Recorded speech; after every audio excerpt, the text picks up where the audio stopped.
আমার কথা শুনে মহামতি নাদির শাহ সুপারকে নির্দেশ দিলেন সুনির্দিষ্ট অভিযোগ ছাড়া যেসব আসামি রয়েছে তাদেরকে 2 ঘন্টার মধ্যে মুক্তি দেওয়ার জন্য এবং সকলকে দূরত্ব অনুযায়ী রাহা খরচ প্রদানের জন্য। এই নির্দেশ পেয়ে জেল সুপার জরিপ করে এ ধরনের 150 লোকের সন্ধান পেলেন এবং সবাইকে মুক্ত করে রাহা খরচ সহ বাড়িতে পাঠিয়ে দিলেন। এদিকে নাদির শাহের পরিদর্শনের কাজ সমাপ্ত করে খানাপিনা সেরে জোহরের সালাত আদায় করে আমাকে সহ হেলিকপ্টারে গিয়ে উঠলেন। হেলিকপ্টার আমাদেরকে নিয়ে আকাশে ডানা মেলল। অনেকগুলো পর্বতের উপর দিয়ে চক্কর দিয়ে শেষ পর্যন্ত শরণার্থী শিবির পরিদর্শনের জন্য হেলিকপ্টার এক অনুচ্চ পাহাড়ে ল্যান্ড করালেন। সেখানে গিয়ে আমার কমান্ডার জালাল দামলা ও অন্যান্য সাথীদের সাথে সাক্ষাৎ ও কুশল বিনিময় হলো। শাহের সাথে আমাকে দেখে সবাই বিস্মিত হলেন, ভাবছেন শাহ আমাকে নিয়ে সরকারি সফর করছেন। তারপর সব ঘুরে ফিরে দেখে কমান্ডার সহ আমাকে নিয়ে কাবুল চলে গেলেন। কত যে বাধার প্রাচীর মারিয়ে, দুঃখের সাগর পেরিয়ে, বিরহের অনলে পুড়িয়ে, সহায় সম্পদ হারিয়ে, অর্ধ দুনিয়া ঘুরিয়ে আল্লাহ পাক এ পর্যন্ত পৌঁছিয়েছেন। সকল অবস্থায় আল্লাহ রব্বুল আলামিন আমাকে সাহায্য করেছেন। আমি অনেক চিন্তা করে দেখেছি মুসিবতের শুরুতে রহমত আসছে। প্রত্যেকটা মুসিবতের শুরুতে বুঝতে পারিনি, কিছুদিন অতিবাহিত হলে বুঝতে পারতাম যে এটা আসলে মুসিবত নয়, মুসিবতের শুরুতে রহমত। যেমন তুর্কমেনিস্তানের খিবা কারাগারে বন্দী হওয়ার অর্থ হল বন্দী সাথীদের সন্ধান পাওয়া। ঝড়ের কবলে পতিত হওয়ার অর্থ হল 150 মাইল পথ নিরাপদে পৌঁছা। আফগানের নদার্স কারাগারে বন্দী হওয়ার অর্থ হল আফগান অধিপতি নাদির শাহ ও কমান্ডার সাহেবের সাথে সাক্ষাৎ এবং হেলিকপ্টারে কাবুল পৌঁছা। কাবুল সরকার আমাদেরকে রাষ্ট্রীয় অতিথি ভবনে নিয়ে গেলেন। রাষ্ট্রীয় মর্যাদা ও আদর আপ্যায়ন করতে কোনো দিক দিয়ে কসুর করেননি। গভীর রাতে জরুরি পরামর্শের জন্য প্রধান সেনানায়ক মোল্লা আতাউল্লাহ গুল বাহারিকে অতিথি ভবনে ডেকে পাঠান। আমরা পরামর্শ কক্ষে বসার পর পবিত্র কালামে পাক তিলাওয়াতের মাধ্যমে সভার কার্যক্রম আরম্ভ হলো। আফগান শাহ প্রথমেই দেশের পরিস্থিতির উপর আলোচনা করতে গিয়ে বলেন, আমরা আফগানি প্রিয় ভাইরা, আমাদের রয়েছে জাতীয়তা, স্বকীয়তা ও বীরত্বগাথা ইতিহাস। এদেশের স্বাধীনতা ও সার্বভৌমত্ব রক্ষার জন্য এদেশের চৌকস সেনাবাহিনীর পাশে রয়েছে সর্বস্তরের জনগণ। স্বাধীনতা রক্ষার জন্য পুরুষের পাশাপাশি মা বোনেরাও ঝাঁপিয়ে পড়ে। তিনি আরও বলেন, আমাদের পার্শ্ববর্তী দেশ তাজিকিস্তান, উজবেকিস্তান, কাজাখস্তানে যখন কমিউনিস্টদের নগ্ন আগ্রাসন চলছিল, তখন থেকেই সেসব দেশের ইসলামী জঙ্গি গ্রুপগুলোকে কাবুল সাধ্য অনুযায়ী আর্থিক ও সামরিক সাহায্য দিয়ে আসছে। তাছাড়া শরণার্থীদের বাসস্থান, কর্মসংস্থান ও পুনর্বাসনে প্রশংসনীয় ভূমিকা পালন করে আসছে। এ কারণে কমিউনিস্টগণ রক্তচক্ষু মিলে আফগানের দিকে তাকাচ্ছে। তারা যাচ্ছে সুকৌশলে বা বল প্রয়োগের মাধ্যমে তাসখন্দ, সমরকন্দ ও বুখারার মতো আফগানিস্তানের উপর আধিপত্য বিস্তার করতে। আফগান বরাবরই সমুচিত শিক্ষা ও দাঁত ভাঙা জবাব দিয়ে যাচ্ছে। ইদানিং সীমান্তবর্তী এলাকায় তাদের উপদ্রব অনেক বেড়ে চলছে। এদেশের সেনাবাহিনী ও সীমান্তরক্ষীগণ তাদের যে কোনো আক্রমণ প্রতিহত করার জন্য সর্বদা প্রস্তুত রয়েছে। আপনাদের সাথে যেহেতু সামরিক সাহায্যের ওয়াদা রয়েছে, সেহেতু সাহায্য করা ইমানি দায়িত্ব মনে করছি। আমার প্রধান সালার ইতিমধ্যে কয়েক দেশ সফর করে এসেছেন, সামান্য কিছু সাহায্য এসে পৌঁছেছে। এখন সেনাপতির জবান থেকে সফরের কারগুজারি শুনুন। অতঃপর প্রধান সেনাপতি সফরের কারগুজারি প্রকাশ করতে গিয়ে বলেন, আমি ইতিমধ্যে ইরান, ইরাক ও সৌদি আরব সফর করেছি। ইরান সামরিক সাহায্য দেওয়ার ওয়াদা করেছেন এবং অর্থের বিনিময়ে অস্ত্র ও গোলাবারুদ বিক্রি করবেন। অস্ত্র কেনার জন্য টাকা পয়সাও দিয়েছি। কয়েকদিন আগে কিছু অস্ত্রশস্ত্র ও গোলাবারুদ পাঠিয়েছেন, আরও পাঠাবেন বলে পত্র দিয়েছেন। ইরাক ও সৌদি আরব আর্থিক সাহায্যের ওয়াদা করেছেন, 2-1 মাসের মধ্যে পাবো বলে আশা করি। আপনাদের প্রস্তুতি কতটুকু তার একটা ব্যাখ্যা দিলে ভালো হয়। আর আপনার সফর কী ধরনের হয়েছে তা বর্ণনা করুন। সেনানায়ক মোল্লা আতাউল্লাহ গুল বাহারি সাহেবের প্রশ্নের উত্তর দিতে গিয়ে আমার মোহতারাম আমির জনাব জামাল দামলা গৌরানী সাহেব বলেন যে, আমি দীর্ঘ ৬-৭ মাস যাবৎ শরণার্থী শিবিরগুলোতে জনতোর মেহনত করে ২০-২৫ জন যুবককে প্রশিক্ষণ দিয়ে ময়দানে লড়াইয়ের জন্য তৈরি করেছি। ওরা বিভিন্ন অস্ত্র চালাতে পারে, বারুদ বানাতে পারে, শক্তিশালী বোমাও তৈরি করতে পারে। এদের মধ্যে ৫-৬ জন এমন আছে যারা আত্মঘাতী হামলা করতেও প্রস্তুত রয়েছে। এসব ছাড়াও বিভিন্ন সামরিক কলাকৌশল রপ্ত করেছে ওরা। আমার ধারণা মতে তাদের দক্ষতা আপনার ফোর্স থেকে কম নয়। ৮-৯ জন এমন রয়েছে তারা কমান্ডো যে খুব পাক্কা। কোনো দেশের আর্মি তাদেরকে হারাতে পারবে না বলেই বিশ্বাস। আমির সাহেবের কথা শুনে সেনাপতি প্রশ্ন করলেন, ওদেরকে কে প্রশিক্ষণ দিয়েছেন? আমি নিজেই, উত্তর দিলেন আমির সাহেব। আপনি কি সামরিক প্রশিক্ষণ নিয়েছিলেন? হ্যাঁ, নিয়েছি। কোথায়, কার কাছে ও কিভাবে নিয়েছেন তা জানাবেন কি?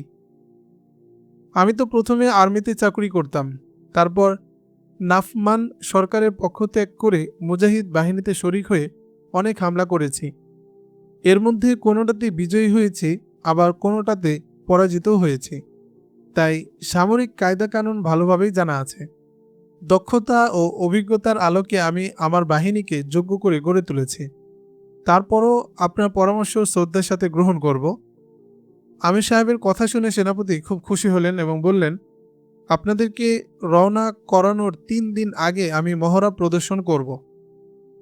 তারপর আমার কার্য বিবরণ জানতে চাইলে বললাম, নাস্তিক কামাল পাশার সাথে লড়াই করে কুলিয়ে উঠতে পারবো না তা ঠিক। তার অত্যাধুনিক সমরাস্ত্র রয়েছে পর্যাপ্ত পরিমাণ। কামালের সামরিক শক্তির সম্মুখে ইরান ও ইরাক পর্যন্ত হার মানবে। তবে গেরিলা হামলায় যথেষ্ট ক্ষতি করা যাবে বলে আশা করি। কামালের নৌসেনাও অত্যন্ত চৌকস। কামালের নৌবহরের চলাচলে কাম্পিয়ান সাগর সবসময় উতলা থাকে, কাজে তার সাথে কুলিয়ে ওঠা সম্ভব নয়। আমার রিপোর্ট শুনে সেনাপতি সাহেব আবার প্রশ্ন করলেন, তাহলে আপনারা কিভাবে কি করতে চান তা পরিষ্কার করে বলুন। আমি উত্তরে বললাম, জনাব, বর্তমান পরিস্থিতিতে কামালের সাথে যুদ্ধ করে পরাজিত করা ও ক্ষমতা গ্রহণ করা আমাদের ইচ্ছে নয়। আমরা চাচ্ছি কামালের জেলখানা থেকে আমার ১২ জন সাথীকে মুক্ত করা। আপনাদের সাথী কোথায় কিভাবে আছে তার সন্ধান পেয়েছেন কি? হ্যাঁ, পেয়েছি। তাদেরকে প্রথমে খিবা কারাগারে বন্দী করে রেখেছিল, তারপর সেখান থেকে মারবিয়া উপত্যকায় নিয়ে গেছে। সেখানে কামাল একটি শক্তিশালী সেনানিবাস তৈরি করেছে, নির্মাণ করছে রাস্তাঘাট। এসব কাজ বন্দীদের দ্বারা করাচ্ছে। আমাদের ১২ জন সাথী সেখানেই রয়েছে। মারবিয়া উপত্যকা কোন প্রদেশে অবস্থিত? খিবা প্রদেশে। খিবা থেকে তা কতটুক দূর এবং কোন দিকে? খিবা থেকে উত্তর পশ্চিম দিকে রয়েছে রাউজাল পর্বতমালা। রাউজাল কাম্পিয়ান সাগর তীর থেকে আরম্ভ করে খিবা পর্যন্ত লম্বালম্বিভাবে বিস্তৃত। যেখানে সেনানিবাস তৈরি করছে তা সাগর থেকে বেশি দূরে নয়। আমরা সবসময় সাগরেই অজু গোসল করেছি। আক্রমণের কোনো খসড়া তৈরি করেছেন কি? হ্যাঁ, করেছি, তবে অবস্থার পরিপ্রেক্ষিতে আংশিক পরিবর্তন হতে পারে। যুদ্ধের খসড়া প্রণয়ন ও বাস্তবায়নের বিদ্যা কি জানা আছে আপনার? আমি মৃদু হাস্যে বললাম, জনাব, বেয়াদবি মাফ করবেন। আপনি এক বিশাল সাম্রাজ্যের লক্ষাধিক সৈনিকের প্রধান সেনাপতি। বাঁশির ফুৎকারে লক্ষ লক্ষ সৈন্য উঠবোস করে। দক্ষতাও কম নয়।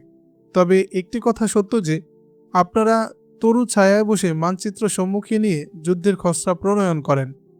যুদ্ধের বাস্তব অভিজ্ঞতা নেই, আর আমরা যুদ্ধের খসড়া তৈরি করি সরে জমিনে বসে এবং তুমুল লড়াইয়ের ভিতর দিয়ে যুদ্ধের পথ পরিবর্তন করি এবং ভিন্ন কৌশল অবলম্বন করি।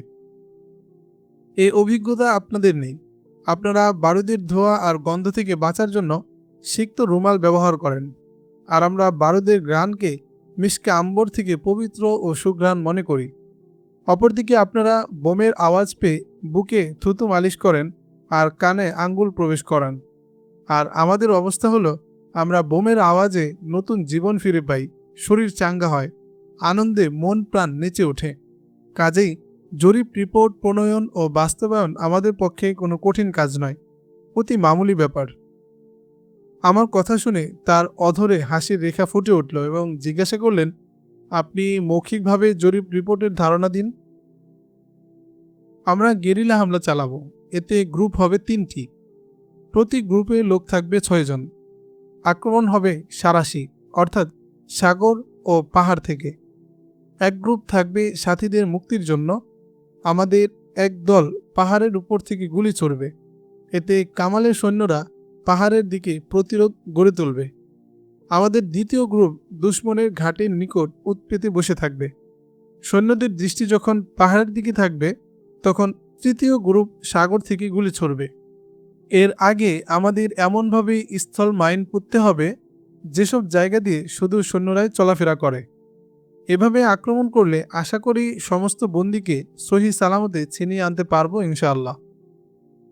দুশমনের সংখ্যা কতজন হবে? আমি দেখে এসেছি প্রায় 150-র মতো। সৈন্য সংখ্যা আরও বাড়বে বলে কি মনে করেন? 2-3 মাসের মধ্যে তো বাড়ায়নি, এখন বৃদ্ধি করে কি না তা তো বলা যায় না। তাদের কাছে কি ধরনের অস্ত্র রয়েছে?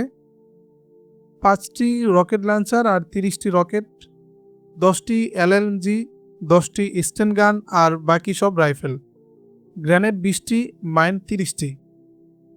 আপনারা কি ধরনের অস্ত্র ব্যবহার করার ইচ্ছা রাখেন?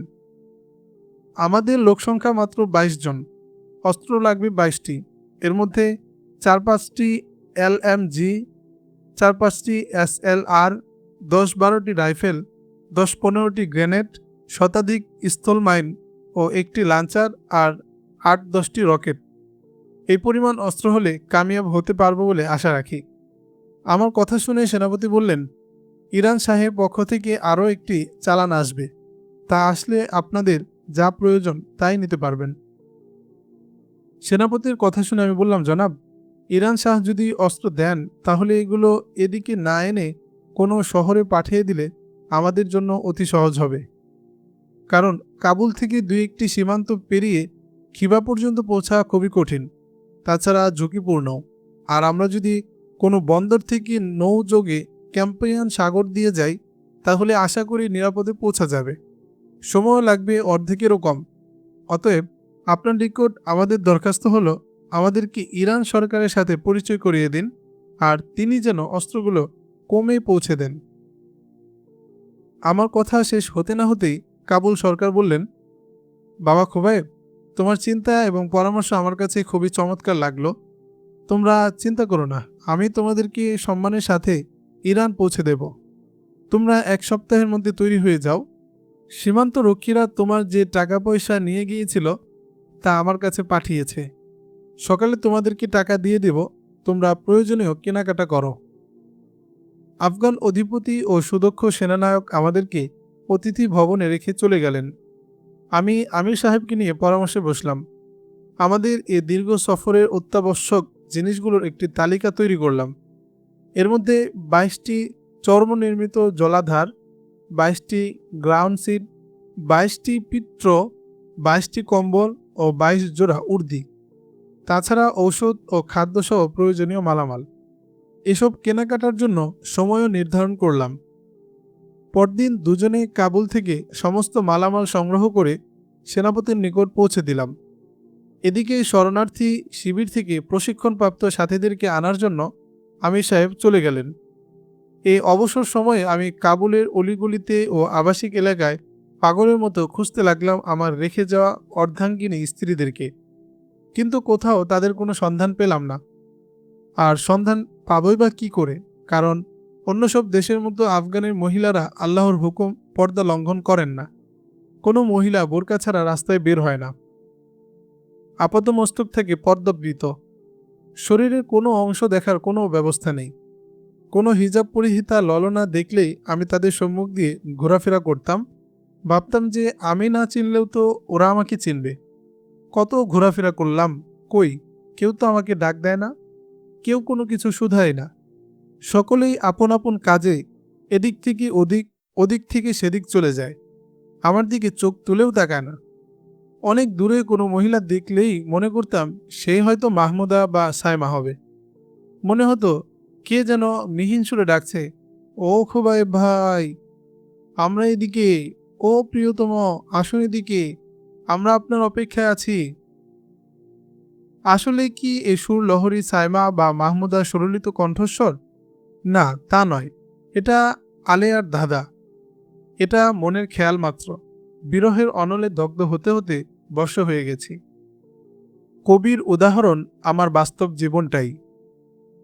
লাকড়ি জলকর কয়লা বনতা, কয়লা জলকর রাগ হে, মাই বেচারা এই জলতা না কয়লা না রাগ হে।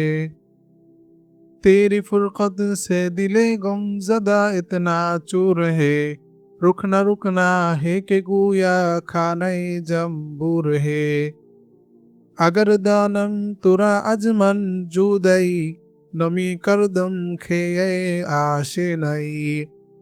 कूजय आई आखिरे महबूब कूजय, जे हाले मन चूनिका फिल चेरई। सुब्बत आलैया मसाइबुन लौ अन्नहा सुब्बत आलाल আইয়ামি সিরনা লায়ালিয়া। অর্থাৎ লাকড়ি পুড়ে কয়লা হয় আর কয়লা পুড়ে ভস্য। আমি বিরহের আগুনে এমনভাবে পুড়েছি যে কয়লাও নই এবং ভস্যও নই। তোমার বিরহের কারণে আমার অন্তর ক্ষত বিক্ষত হয়ে গেছে। মৌমাছির বাসার মতো আমার অন্তর ছিদ্র ছিদ্র হয়ে গেছে। আমি যদি জানতাম তুমি অমন করে ভুলে যাবে, তাহলে কখনো আমি তোমাকে মন দিতাম না, ভালোবাসতাম না। ওগো আমার প্রাণাধিকা, তোমরা এখন কোথায়? আমার বর্তমান দুরবস্থার কোনো খবর নিলে না। আমার উপর যে মুসিবত পতিত হয়েছে তা যদি দিবসের উপর পতিত হতো, তবে তার ভার সইতে না পেরে রাত্রে পরিণত হতো। হৃদয় নিংড়ানো কবিতাগুলো অন্তর থেকে বেরিয়ে আসছিল। অনেক খোঁজাখুঁজি করেও কোনো সন্ধান না পেয়ে সেনা ছাউনিতে ফিরে আসি। 3 দিন পর আমির সাহেব প্রশিক্ষণপ্রাপ্ত সাথীদের নিয়ে কাবুলে ফিরে আসেন। আফগান অধিপতি ও সেনানায়ক আমাদেরকে মহামূল্যবান উপদেশ দিয়ে বললেন, বাবারা, আফগানিস্তান শুধু আফগানি জন্মগ্রহণকারীদের নয়, আফগান মজলুমদের আশ্রয়স্থল, আফগান সমস্ত মুসলিমের। তোমরা রণাঙ্গন থেকে ফিরে এসে যদি মাতৃভূমিতে আশ্রয় না নিতে পারো বা নিরাপত্তার অভাব মনে করো, তবে সোজা আফগানিস্তানে চলে আসবে। আমি রাষ্ট্রীয় কোষাগার থেকে তোমাদের পুনর্বাসন করে দেব এবং কর্মসংস্থানও করে দেব। রাষ্ট্রের পক্ষ থেকে একজন নাগরিক যেমন সুযোগ সুবিধা পায়, তা তোমরাও পাবে। এই বলে তিনি আমাদের জন্য একজন রাহবর নিযুক্ত করে দিলেন। এদিকে সেনাপতি সাহেব একটি মানচিত্র, একটি চিঠি ও কিছু টাকা রাহবরের হাতে গুঁজে দিয়ে বললেন, মানচিত্রের নির্দেশনা পথে তোমরা যাবে, আল্লাহর রহমতে কোনো অসুবিধা হবে না। আর তেহরানে পৌঁছে এই পত্রটি ইরান শাহের নিকট হস্তান্তর করলে তোমাদের যাবতীয় ব্যবস্থা তিনিই করবেন। আল্লাহ তোমাদের ইহকালীন ও পরকালীন সফলতা দান করুন। তারপর বাহন হিসেবে একটি করে ঘোড়া দিয়ে বিদায় দিলেন। রাহবর আমাদেরকে নিয়ে তেহরানের উদ্দেশ্যে কাবুল ত্যাগ করলেন। আমরা কাবুল থেকে 6 দিনে হেরাত এসে পৌঁছলাম। এর মধ্যে কত পাহাড় আর মরুভূমি পাড়ি দিতে হচ্ছে তার কোনো হিসাব নেই। উক্ত 6 দিনের সফর ছিল খুবই আনন্দময়। ছিল না শত্রুর ভয়, ছিল না ক্লান্তি। বিরতি দিয়ে দিয়ে পথ চলছিলাম। হেরাত আমরা 3 দিন অবস্থান করে ঘটকগুলোর ক্লান্তি দূর করলাম। 3 দিন পর তেহরানের উদ্দেশ্যে হেরাত ত্যাগ করলাম। আমরা 3 সপ্তাহে মাসাদ হয়ে তেহরানে পৌঁছলাম। রাহবর আমাদেরকে নিয়ে সরাসরি রাজপ্রাসাদের প্রধান ফটকের নিকট গিয়ে থামলেন। আমরা অশ্ব থেকে অবতরণ করে বাগডোর ও গদিমুক্ত করে চারণভূমিতে বেঁধে দিয়ে বৃক্ষতলে বিশ্রাম নিতে লাগলাম। রাহবর শাহী পত্র নিয়ে প্রবেশ করলেন রাজমহলে। আফগান অধিপতির মোহরাঙ্কিত শাহী পত্র পেয়ে শাহে ইরান সম্মান প্রদর্শন করলেন। পত্র পাঠ করে 2 জন রাজকর্মচারীকে নির্দেশ দিলেন আমাদের আদর আপ্যায়ন ও থাকা খাওয়ার সুব্যবস্থা করার জন্য। কর্মচারীদ্বয় ফটকের বাইরে এসে উচ্চস্বরে ঘোষণা দিলেন, সুদূর আফগান থেকে সদ্য আগত মুজাহিদ বৃন্দ, আপনারা শাহী ইরানের সালাম গ্রহণ করুন। আপনারা শাহী ইরানের সম্মানিত মেহমান। আমরা আপনাদের খাদেম। আপনারা আমাদের সাথে শাহী মেহমানখানায় চলুন। খাদেমের আহ্বানে আমরা সবাই এসে তার পাশে দাঁড়ালাম। তিনি আমাদেরকে নিয়ে গেলেন মেহমানখানায়। আলিশান ইমারত, মনে হয় আকিক পাথরে নির্মিত উক্ত প্রাসাদখানা কি সুন্দর ও মনোরম। মনে হয় এটাই যেন ইতিহাস খ্যাত সাদ্দাতের বেহেশতখানা। চারদিকে বিশাল এলাকা জুড়ে রয়েছে ফল ফুলের বাগান, রয়েছে সুমিষ্ট পানির নহর, ছায়াদর বৃক্ষের নিচে রয়েছে সুন্দর সুন্দর চেয়ার। আমরা প্রত্যেকেই চেয়ার দখল করে বসে ইরান শাহের প্রশংসা বাক্য উচ্চারণ করছিলাম। এর মধ্যে একজন খাদেম এসে বললেন, ভাই সব, আপনারা অনেক দূর থেকে সফর করে এসেছেন, সকলেই ক্লান্ত, তাই গোসল করে খানাপিনা সেরে বিশ্রাম নিন। কিছুক্ষণের মধ্যেই খানা এসে যাবে, তাই গোসল সেরে খানার জন্য তৈরি হন। এই বলে লোকটি চলে গেল। আমরা গোসলের নিমিত্তে স্নানাগারে প্রবেশ করলাম। স্তরে স্তরে সাজানো বেশ কয়েকটি স্নানাগার, খুবই চমৎকার, খুবই সুন্দর, মার্বেল পাথরে সুনিপুণ কারিগর দ্বারা তৈরি। ভিতরে প্রবেশ করে দেখি তোয়ালে, সাবানসহ গোসলের যাবতীয় জিনিসপত্র সুবিন্যস্ত রয়েছে। আমরা মনের আনন্দে গোসল সমাপন করলাম। এমন আরামদায়ক গোসল অতীতে করেছি কিনা তা মনে পড়ে না। গোসলের পর মেহমানখানায় গিয়ে দেখি বিভিন্ন ধরনের রুটি আর হরেক রকম গোশতের সমাহার। তাছাড়া রয়েছে বিভিন্ন প্রকারের সুমিষ্ট ফল। আমরা অত্যন্ত তৃপ্তির সাথে আহার করলাম। আহারের পর সুন্নত হিসেবে ফলও খেলাম প্রচুর। তারপর পৃথক পৃথক পালঙ্কে শুয়ে বিশ্রাম নিলাম। এত নরম ও মোলায়েম বিছানা যতই আরামদায়ক হোক না কেন, এগুলোর প্রতি ছিল অনীহা। এ ধরনের নরম বিছানা মুসলমানদের হওয়া উচিত নয়, আর আমার জন্য তো তা হারামই মনে করি। মুসলিম জাতি যেদিন বিলাসিতায় ডুব দিয়েছে, সেদিন থেকে একের পর এক রাজ্য কাফির বেঈমানদের হাতে চলে গিয়েছে। যারা একসময় ছিল গৌরবময় ইতিহাস সৃষ্টিকারী, তারাই রাজ্য হারিয়ে হয়েছে পথের ভিখারি। যে জাতির হুঙ্কারে পূর্ব পশ্চিমের অ-ইসলামী রাজ্যগুলো থরথর করে কাঁপছিল, যাদেরকে জিজিয়া কর দেওয়ার জন্য কাফির দুনিয়া করত প্রতিযোগিতা, আজ তাদেরকে ট্যাক্স দিতে হয় কাফির আর বেঈমানদের হাতে। নারী, বাড়ি আর গাড়ির লোভে মুসলিম জাতির অধঃপতন ডেকে এনেছে। মুসলিম পতনের ইতিহাস পর্যালোচনা করলে অশ্রু শুকিয়ে রক্তাশ্রু নির্গত হয় নয়ন পথে। এসব চিন্তা করতে গিয়ে চোখে ঘুম আসলো না, শুধু এপাশ ওপাশ করছিলাম। অঘুম নয়নে দীর্ঘক্ষণ কাটিয়ে গাত্রোত্থান করে সালাতে দণ্ডায়মান হলাম। এদিকে আমির সাহেবের অবস্থাও অনেকটা আমার মতো, তিনিও ঘুমাননি। কয়েক রাকাত সালাত আদায় করে বাইরে বেরিয়ে এলাম অশ্বগুলোর খোঁজ নেওয়ার জন্য। আমির সাহেবও আমার সাথে বেরিয়ে এলেন। চারণভূমিতে গিয়ে দেখি কয়েকজন রাখাল আমাদের অশ্বগুলোর সেবায় নিয়োজিত।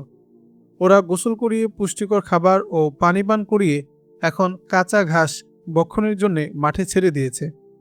অশ্বগুলো মনের আনন্দে ও তৃপ্তির সাথে কাঁচা ঘাস ভক্ষণ করছে। এদিকে দুপুর গড়িয়ে বিকাল হলো। ইরানের শাহী মসজিদে আসরের সালাতের আজান ধ্বনিত হচ্ছে। আমাদের অন্যান্য সাথীরাও অজু ইস্তেঞ্জা সেরে মসজিদে আসছে। রাজ কর্মচারীগণও কিছুক্ষণের মধ্যে মসজিদে এসে হাজির হয়েছে। ইমাম সাহেব নামাজ পড়লেন। তাদের নামাজ আমাদের নামাজের মতো নয়। আমরা চুপি চুপি নামাজ দুহরাইয়েছি। নামাজে হাততালি দেওয়া, উরুতে তালি বাজানো, এসব কোনোদিন দেখিনি। মেহমানখানায় ফিরে এসে তাদের কাণ্ডকীর্তি সম্পর্কে জানতে চাইলে আমির সাহেব বললেন, এরা শিয়া। তাদের আকিদার তথা বিশ্বাসের সাথে আমাদের আকিদার মিল নেই। শিয়ারা অনেক দলে বিভক্ত। এদের মধ্যে দুই একটি দল আছে, তাদের আকিদা আহলে সুন্নাত ওয়াল জামাতের আকিদার সাথে বেশ মিল রয়েছে। তাছাড়া অন্যান্য শিয়া দলগুলো ভ্রান্ত। তাদের বিশুদ্ধ আকিদা না থাকার কারণে আমরা মুসলমান মনে করি না। এরা খুবই জঘন্য। তাদের ইমামতিতে আমাদের নামাজ হবে না, তাই আমরা নামাজ দুহরাইয়েছি তথা পুনরায় পড়েছি। মাগরিবের নামাজ আদায় করেছি মেহমানখানায়। তারপর তেহরানের শহর দেখার জন্য বের হয়ে কিছু ঘোরাফেরা করে ঈশার আগেই ফিরে আসি। আমরা ঈশার নামাজ জামাতের সাথে মেহমানখানা আদায় করলাম। তারপর খানা খেয়ে নিদ্রা যাওয়ার আয়োজন করছি। এর মধ্যে পদস্থ দুজন রাজ কর্মচারী 22 জন পরমা সুন্দরী যুবতী নিয়ে এসে বললেন, মোহতারাম মুজাহিদ বন্ধুগণ, আপনারা অনেক দূর থেকে সফর করে এসেছেন। সফরজনিত ক্লান্তি এখনও দূর হয়নি। আপনারা ইরান শাহের সম্মানিত মেহমান। আপনাদের সেবার জন্য শাহে ইরান 22 জন সুন্দরী তরুণীকে প্রেরণ করেছেন। তাদেরকে নিয়ে আপনারা রাত যাপন করবেন। ওরা আপনাদের সেবা করবে, মনে আনন্দ দিবে, ক্লান্তি দূর হবে। রাজকর্মচারীর কথা শুনে আমার রক্ত পা থেকে মাথায় উঠে গেল। চোখ দুটি হয়ে গেল আগুনের মতো লাল। আমি অগ্নিশর্মা ধারণ করে রোষ কষায়িত লচনে তাকিয়ে বললাম, কি বলছেন আপনারা? একটি মুসলিম দেশে শাসকদের এ ধরনের আচরণ তো ভাবতে পারিনি। লোকটি আমার অবস্থা বুঝতে পেরে খুব মার্জিত ভাষায় বললেন, ভাইজান, এটা নাজায়েজ কিছু না। আমরা তাদেরকে আপনাদের নিকট বিয়ে পড়িয়ে দেব, তারা হবে আপনাদের স্ত্রী। যে কয়দিন এখানে অবস্থান করবেন সে কয়দিন ওরা আপনাদের স্ত্রী হিসেবেই থাকবে। আপনারা চলে যাওয়ার সময় তালাক দিয়ে চলে যাবেন। আমির সাহেব বললেন, তাহলে এটা কি নিকাহে মুতা? তিনি উত্তর দিলেন, হ্যাঁ, এটা নিকাহে মুতা। অতঃপর আমির সাহেব বললেন, ভাইজান, আমাদের মাযহাব অনুযায়ী নিকাহে মুতা জায়েজ নয়, কাজেই এই কর্ম আমাদের দ্বারা সম্ভব নয়। কেন? তা তো হাদিস দ্বারাই প্রমাণিত। হ্যাঁ, একসময় তা জায়েজ ছিল, পরবর্তী হাদিসে তা রহিত হয়ে গেছে। কাজেই এ ব্যাপারে আপনারা আমাদের উপর জুলুম করবেন না। তাছাড়া আমরা দ্বীনের মুজাহিদ, কষ্ট করা আমাদের কাজ, খাদেম খোদ্দামের কোনো প্রয়োজন নেই। আমি উক্ত লোকটিকে জিজ্ঞাসা করলাম, আচ্ছা ভাই, বলুন তো, এত অল্প সময় এতগুলো মেয়ে কোথা থেকে এনেছেন? তিনি উত্তর বললেন, এ ধরনের প্রায় 100 মেয়ে রয়েছে। এরাও ইরান শাহের রাজ কর্মচারী। এদেরকে নিয়মিত ভাতা দিয়ে থাকেন। তাদের থাকার সুব্যবস্থা, স্বাস্থ্য রক্ষার উপযোগী খাবার ও ঔষধ ইরান অধিপতি নিজেই বহন করেন। তাদের কাজ হলো মেহমানের খেদমত করা। কোনো রাষ্ট্রীয় অতিথি আসলে তাদেরকে বিয়ে পড়িয়ে দেই। বিদায়ের সময় তালাক দিয়ে চলে যায়। আমরা তাদের এ প্রস্তাবকে অসম্মানের সাথে প্রত্যাখ্যান করলে ওদেরকে নিয়ে চলে যায়। আমি আমির সাহেবকে জিজ্ঞাসা করলাম, জনাব, ওরা তো দেখি সঠিক মুসলমান নয়, তাহলে আমাদেরকে এত সাহায্য কেন করে? উত্তরে তিনি বললেন, বিভিন্ন রাষ্ট্রের সাথে সুসম্পর্ক বজায় রাখার জন্য। দুর্দিনে ওসব দেশ ইরানের পক্ষে কাজ করবে, আর সমস্ত রাষ্ট্রের জন্যই উচিত পার্শ্ববর্তী দেশগুলোর সাথে সুসম্পর্ক বজায় রাখা। তাছাড়া ইরান ভাবছে কমিউনিস্টরা তাজিকিস্তান, কাজাকিস্তান, উজবেকিস্তান, তাসখান, সমরকন্দ ও বুখারা সহ এশিয়ার প্রায় অর্ধেক জবরদখল করে নিয়ে গেছে রাশিয়ার বলকে। আর তুর্কমেনিস্তান ও রাশিয়ার সাথে রয়েছে গভীর সম্পর্ক। ওরা যে কোনো সময় ইরানের দিকে ধেয়ে আসতে পারে, তাই ইরান পার্শ্ববর্তী দেশগুলোকে সাহায্য দিচ্ছে। আমির সাহেবের কথা শুনে আমার মনে পড়ল হুজুর সাল্লাল্লাহু আলাইহি ওয়াসাল্লামের কথা। তিনিও মদিনার ইহুদিদের সাথে সন্ধি করেছিলেন। রাত অতিবাহিত হওয়ার পর শাহী ইরান সেনানায়ককে নির্দেশ দিলেন আমাদের যাতায়াতের ব্যবস্থা করার জন্য। তিনি কোম পর্যন্ত পৌঁছার জন্য সামরিক গাড়ির ব্যবস্থা করলেন, আর কারানুব ডক্স পর্যন্ত পৌঁছার জন্য ব্যবস্থা করলেন নৌযানের। আর সকাল 10টা বাজার আগেই আমাদেরকে তৈরি হওয়ার জন্য নির্দেশ দিলেন। আমাদেরকে বিদায় দেওয়ার জন্য অনেক লোক জমায়েত হলো। আমরা মালামাল সহ বাসে উঠে আসন গ্রহণ করলে সকলেই সালাম দিয়ে বিদায় দিলেন। বাস আমাদেরকে নিয়ে চলল মন্থর গতিতে। কোম থেকে সাগর তীরের দূরত্ব 138 কিলোমিটার। এর মধ্যে রয়েছে উঁচু নিচু টেকটিলা, রয়েছে মরুভূমি। এরই মধ্য দিয়ে আঁকাবাঁকা হয়ে নির্মিত পিচ ঢালা মাঝারি ধরনের পথ। পথের দুধারে রয়েছে বাবলা জাতীয় নাম না জানা বৃক্ষ। গাছগুলো উল্লেখযোগ্য ছায়াদার না হলেও সবুজ কিশলয়ে আপাদমস্তক ঘোমটা ঢাকা। দেখতে বড়ই চমৎকার। হলুদ ফুলে ভরে আছে ডালপালা, যেন এক রূপের বাহার। মৃদুমন্দ অনিল হিল্লোলে মধুর গন্ধে ভরিয়ে দেয় পথঘাট।